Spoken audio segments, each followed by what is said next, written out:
त्यांना 2100 जागी 1500 मिळतात, तेही वेळेवर मिळतात. लाडक्या बहिणी नाराज आहे आपणच सांगत असतो किंवा विरोधक सांगत असतात. बाकी लाडक्या बहिणी खुश आहेत हे एका बाजूनी नाही तर सर्व बाजूने लाडक्या बहिणी खुश आहेत. पण सरकार बसण्याच्या आधी 2100 रुपये देणार असं जाहीर केलं होतं, मात्र मिळताना आता 1500 मिळतात आहे. 2100 रुपये कोणी काही असं डिक्लेअर केलेलं नाही. हे द्यावेत.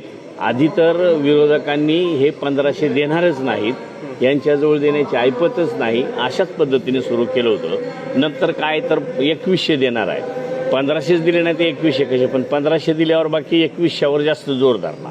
तर तसा काही प्रकार नाही आहे. आपलं मत किती आहे, 1500 का 2100? नाही, 1500 सुद्धा परिपूर्ण आहेत.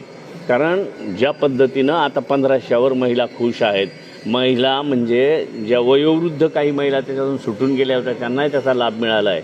अगदी मुलं बाळं किंवा नातवंड काहींना असतील त्यांना 2 रुपये देण्याचा स्वतःचा अधिकार त्या ठिकाणी, स्वतःच्या हक्काचे पैसे द्यायचं त्यांना ती सुविधा निर्माण झाली असं म्हणू.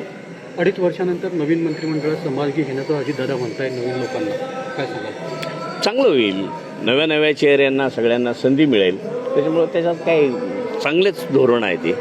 हर्निया, मूळव्याध, पित्ताचे विकार, पित्ताशयाचे खडे, हायटिस हर्निया या प्रकारच्या आजाराने त्रस्त असाल आणि दुर्बिणीद्वारे शस्त्रक्रिया करून घ्यायची असेल तर हडपसरच्या सुप्रसिद्ध डॉक्टर म्हस्के हॉस्पिटलमध्ये त्वरित संपर्क साधा आणि विश्वासार्ह उपचार अनुभवा.